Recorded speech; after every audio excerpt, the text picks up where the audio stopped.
గడులెన్ని జరిగిన గాని నడవలేదు రేవంతున్నా గంతకంతా ఎత్తుకు ఎదిగాడో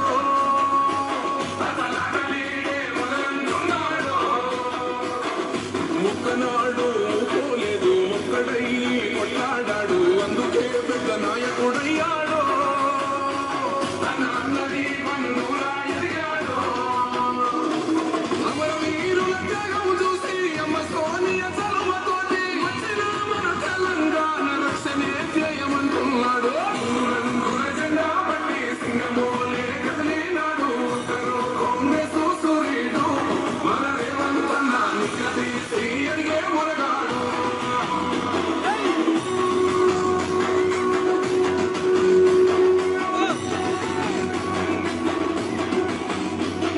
రోహమంటూ లేనివాడు అందరినీ కొలిపేటోడు ఆనాటి రోజులు దిస్తాడు మన ఆశలన్నీ తీర్చే నాయకుడు ఇందిరమ్మ రాజ్యం వల్లే రేవంతు వల్లే సాధ్యం మన వంతులన్నకు తోడుందా మన ఉద్యమానికి సిద్ధమైపోదా తెలంగాణ పులి బిడ్డ మరవబోదో మీ గడ్డ జై జై మారే వంతుల్లాగన్నది మన తెలంగాణ మన జెండా పట్టి సింగమోలే కదిలినాడు ఒక్కరో కాంగ్రెస్ సూర్యుడు మన రేవంతన్న నిక్కదీసి అడిగే మురగాడు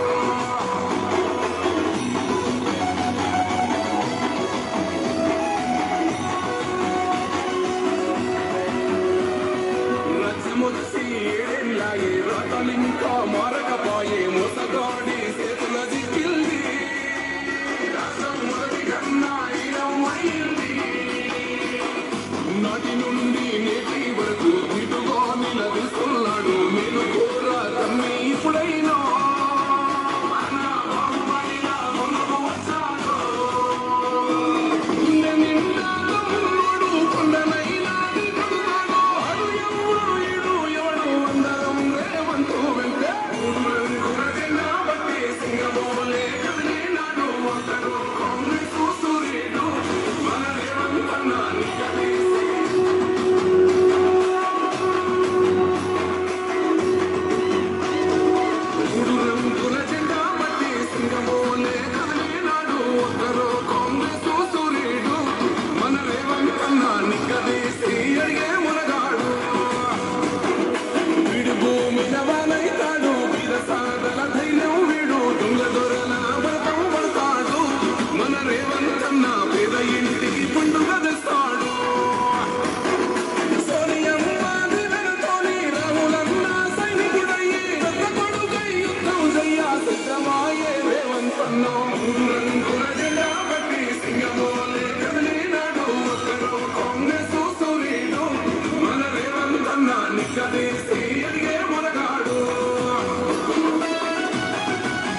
అన్నకు తోడుగా పరోక్షమానికి సిద్ధం అయిపో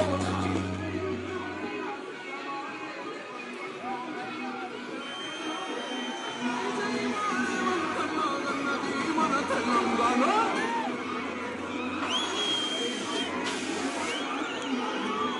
చూస్తూనేడు మన రేవంతన్నా నిగ్గదీసి అడిగే మునగాడు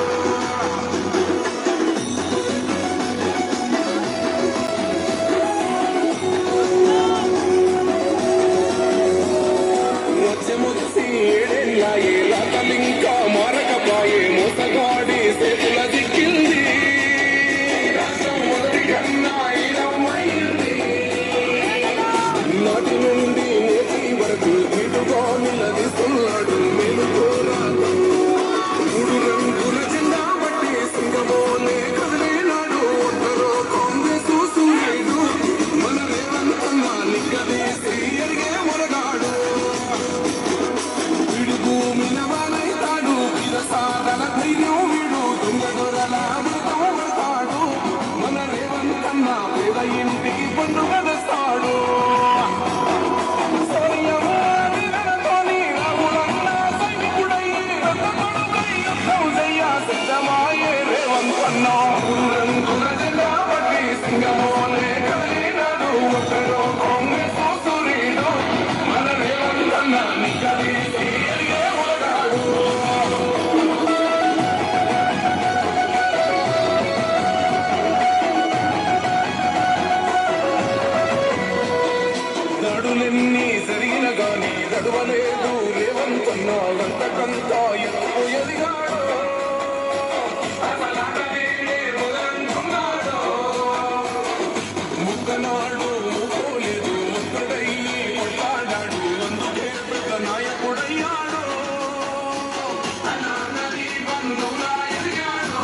ఆర్మూరు రైతాంగం, ఆర్మూరు యువకులు మిట్ట మధ్యాహ్నం అన్నం తినకుండా సాయంత్రం అయినా మీరందరూ ఎదురు చూసి ఆనాడు నాకు స్వాగతం పలికి నాకు ఒక ధైర్యాన్ని ఇచ్చి కాంగ్రెస్ పార్టీకి సోనియా గాంధీ గారికి ఒక నమ్మకాన్ని ఇవ్వడంతో శ్రీమతి సోనియా గాంధీ గారు నన్ను కాంగ్రెస్ పార్టీ అధ్యక్షుడిగా నియమించడం జరిగింది.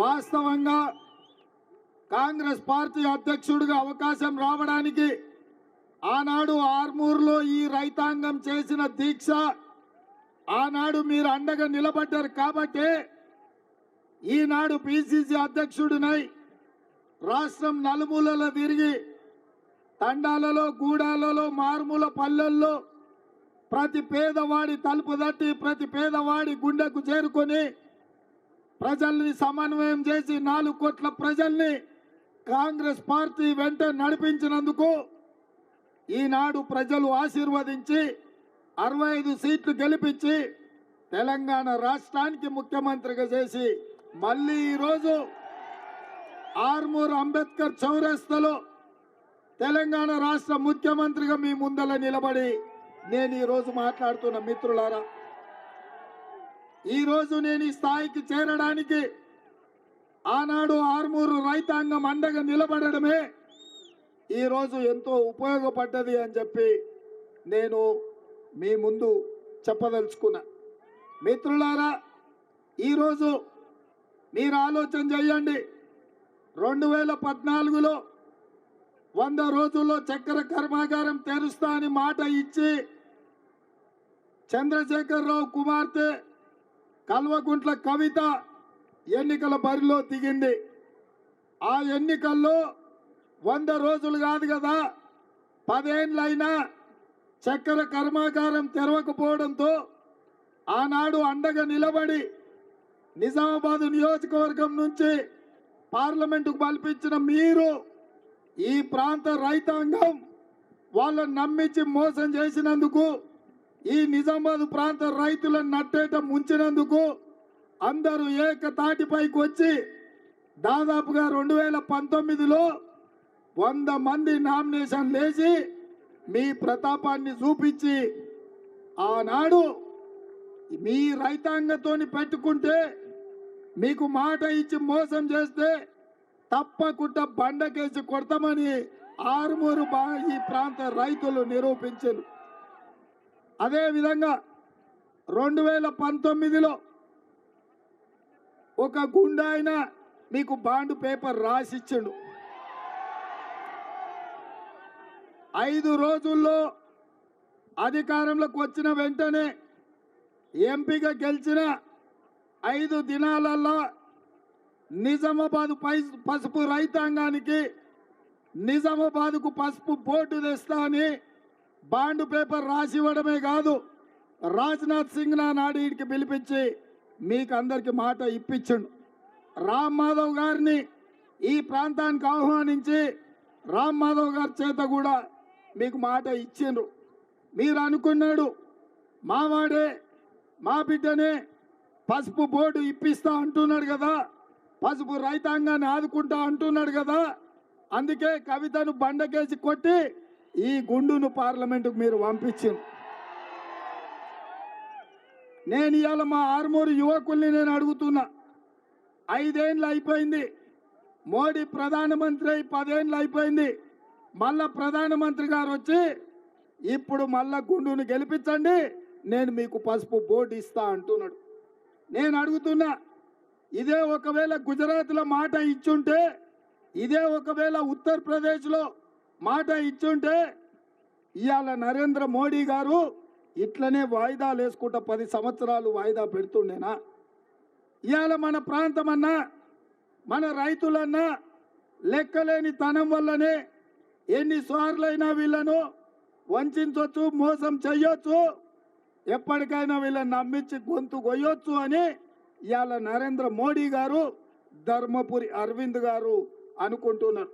అందుకే నేను అడుగుతున్న మిత్రులారా, ఈరోజు మీరు మొన్న జరిగిన శాసనసభ ఎన్నికల్లో అయినా ఈ ఆర్మూరు నుంచి మీకు శనిలాగా పట్టిన ఆ జీవన్ రెడ్డిని, వాడు నకిలీ జీవన్, నికార్సైన జీవన్ అన్న ఇక్కడున్నారు.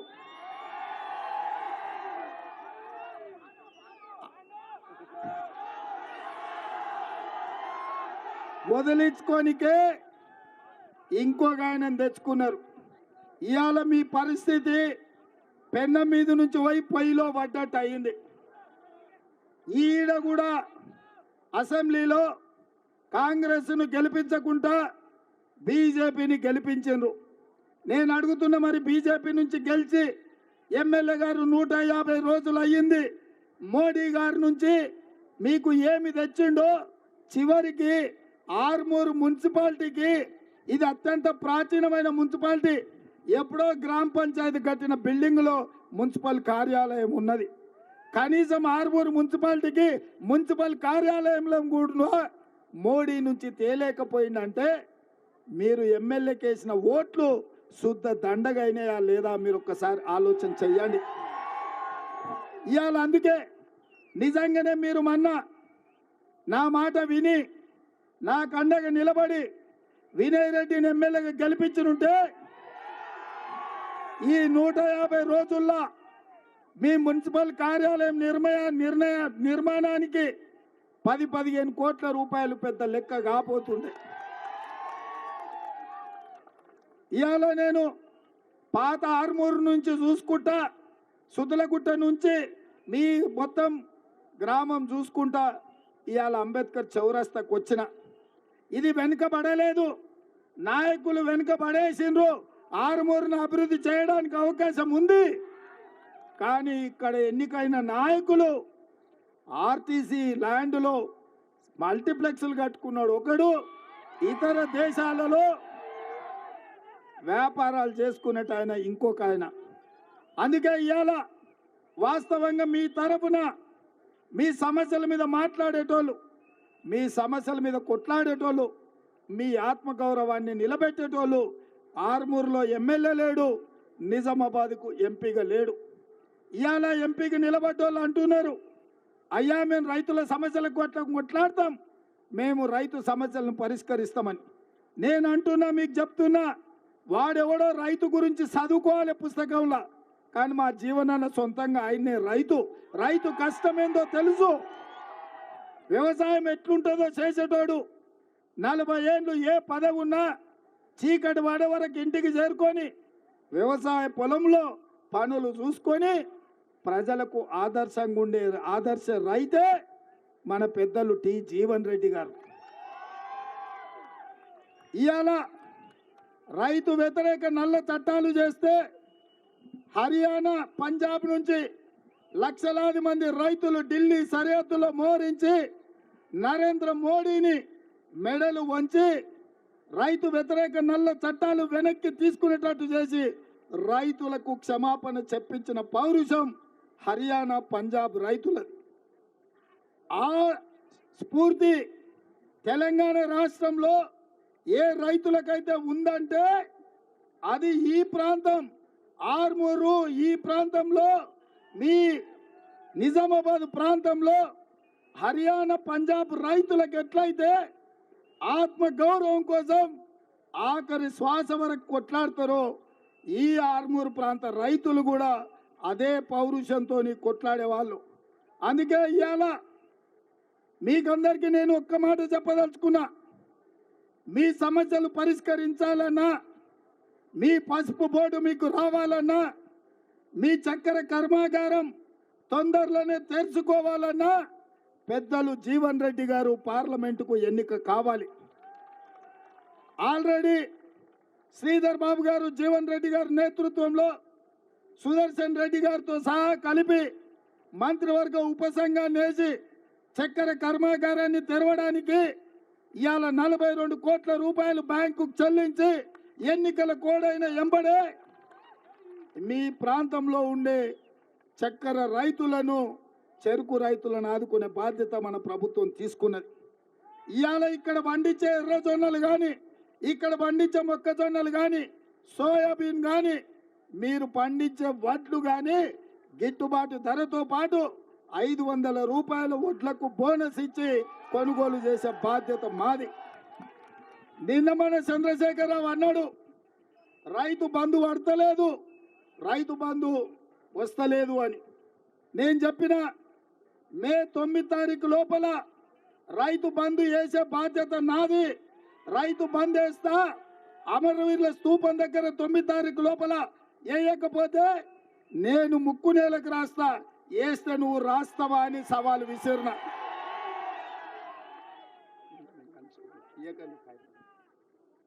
ఇవాళ ఆ సవాలు విసిరి 9 తారీఖు కాదు 6 తారీఖు లోపలనే ఈ రాష్ట్రంలో ఉండే 69 లక్షల రైతులకు రైతు భరోసా పథకం కింద ఆఖరి రూపాయి వరకు 6 తారీఖు నాడే అందరి ఖాతాలు వేసిన. ఇవాళ చంద్రశేఖరరావు నేను అడుగుతున్నా, నీకు సిగ్గుమానం ఉంటే రా అమరవీరుల స్తూపం దగ్గరికి, లేకపోతే ఆర్మూర్ అంబేద్కర్ చౌరస్తలకు రా. సవాలు విసురుడు కాదు, సవాళ్లు స్వీకరించే దమ్ముండాలి కేసీఆర్.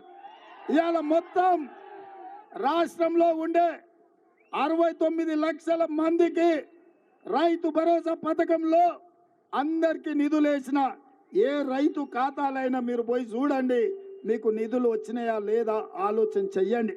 అందుకే ఇవాళ చంద్రశేఖరరావుని అడుగుతున్నా, రా అమరవీరుల స్తూపం దగ్గరికి ముక్కు నేలకు రాయనిక నేను అడుగుతున్నా. నేను ఇంకో మాట కూడా చెప్పదలుచుకున్నా, సిగ్గులేనోడు చంద్రశేఖరరావు ముక్కు నేలకు రాస్తాడు, ఎందుకంటే ముక్కింత పొడుగుంది రాస్తే పోయేదే ఉంది అనుకుంటాడు. అందుకే నేను చెప్పదలుచుకున్న ఆర్మూర్ రైతాంగానికి, మీ అన్న, మీ సోదరుడు, మీ రేవంత్ అన్న, మీ తమ్ముడు మాట ఇస్తే మాట కోసం తల తెగి కింది పడ్డా వెనక్కి తిరిగి చూడాడు. ఈ 10 ఏళ్ళు ఎన్ని కేసులు పెట్టినా, ఎన్ని అరెస్టులు చేసినా, ఎన్నిసార్లు జైలుకు పంపించినా ఈ లక్షలాది మంది కార్యకర్తల కోసం నిటారుగా నిలబడి కొట్లాడి ఇవాళ ఇందిరమ్మ రాజ్యం ప్రజా పాలన తీసుకొచ్చినాం. అందుకే ఈ అంబేద్కర్ చౌరస్తాలో ఇవాళ రైతు రుణమాఫీ గురించి మాట్లాడుతున్నారు. నేను హరీష్ రావు అన్నాడు, నేను మన ఎన్నికల ప్రచారంలో తెలంగాణ రైతాంగానికి మాట ఇచ్చిన 15 ఆగస్టు లోపల 2 లక్షల రైతు రుణమాఫీ చేస్తా అని. హరీష్ రావు అన్నాడు, నువ్వు చెయ్యలేవు, నువ్వు చేస్తే నేను రాజీనామా చేస్తా, మళ్ళీ ఎన్నికల్లో పోటీ చేయను సిద్దిపేటలో అని. నేను అన్న హరీష్ రావుతోని, రాజీనామా పత్రం జేబులో పెట్టుకో, 15 ఆగస్టు నాడు ఈ దేశానికి స్వాతంత్రమే కాదు, రైతులకు రుణమాఫీ నుంచి స్వతంత్రమే కాదు, సిద్దిపేట పట్టిన శనీశ్వరరావును కూడా వదిలిస్తా అని. అందుకే ఇవాళ ఆర్మూరు ప్రజలకు, ఆర్మూరు రైతాంగానికి, నిజామాబాద్ రైతాంగానికి నేను మాట ఇస్తున్నా, ఆర్మూరు సుద్దులగుట్ట సాక్షిగా 15 ఆగస్టు లోపల 2 లక్షల రూపాయల రుణమాఫీ చేసి తీరుతా. కాస్కో శనీశ్వరరావు, శాశ్వతంగా నీ పీడ సిద్దిపేటకు విరగడి అవుతుంది అని చెప్పి నేను ఈ వేదిక మీద నుంచి చెప్పదలుచుకున్నా. అందుకే మిత్రులారా, ఇవాళ మీరందరూ ఆలోచన చేయండి, మీరందరూ చైతన్యవంతులు. ఈ ప్రాంతంలో ఆదర్శ గ్రామమైన అంకాపూర్ మీ ప్రాంతం నుంచి ఉంది. దేశంలో రైతులు ఏ విధంగా ఉండాలనో, రైతుల నిర్ణయాలు ఎట్లుండాలనో నిజామాబాద్ ప్రాంత రైతుల నుంచి నేర్చుకునే సంస్కృతి ప్రాంతంలో ఉంది. అందుకే మీ చైతన్యవంతమైన రైతులను, ఇక్కడికి వచ్చిన యువకులను, మా ఆడబిడ్డలు, మా మహిళలందరిని అడుగుతున్నా, 2014లో బీఆర్ఎస్ని గెలిపించను, 2019లో బీజేపీని గెలిపించను.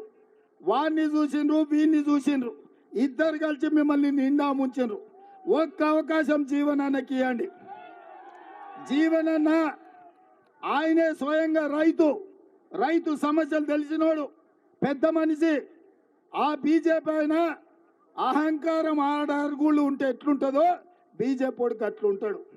ఇక్కడ ఉన్నోళ్ళు చెప్పండి ఎంత అహంకారం ఉంటుందో బీజేపీ అభ్యర్థికి మీరు చూడండి. గ్రామాలలో పెద్దోళ్ళని అడగండి, ఆయన బలుపు, ఆయన వాపు అవమానించే విధంగా 6 అడుగులకు అహంకారం ఉంటే అరవింద్ అవుతాడు తప్ప జీవనన్నలాక రైతు కాడు. అందుకే జీవనన్న మనోడు, మన మధ్యలో ఉండేటోడు, మన రైతు, మన కష్టం తెలిసినోడు, మన కాలం తెలిసినోడు. రైతు కష్టం వస్తుంది ఎట్లుంటుందో ఆయననే స్వయంగా రైతుగా చూసినోడు. అందుకే ఇవాళ ఈ నిజామాబాద్ ప్రజల్ని మీరు తీర్పు ఇవ్వండి అని అడుగుతున్నా. 10 ఏళ్ళు మన ప్రభుత్వం ఉంటుంది. మీ సమస్యల్ని పరిష్కరించే బాధ్యత, మీ చక్కెర కర్మాగారం తెరిచే బాధ్యత, మీ పసుపుకు గిట్టుబాటు ధర ఇచ్చే బాధ్యత, మీ ఎర్ర జొన్నలు పండించిన వాటికి ధర చెల్లించి తీసుకునే బాధ్యత, మీరు పండించే వడ్లకు 500 రూపాయలు ఇచ్చే బాధ్యత మన ప్రభుత్వం తీసుకుంటుంది. మీకు 2 లక్షల రూపాయల రైతు రుణమాఫీ చేసే బాధ్యత 15 ఆగస్టు లోపల అవి చేసి తీరుతా అని మీకు అందరికీ మాటిస్తున్నా. అట్లనే ఆర్మూర్ మున్సిపల్ చైర్పర్సన్ గారు చాలా విషయాలు, లావణ్య గారు చాలా విషయాలు కైతాలేవే చాలా సమస్యల మీద పాపం రిప్రజెంటేషన్ ఇచ్చింది.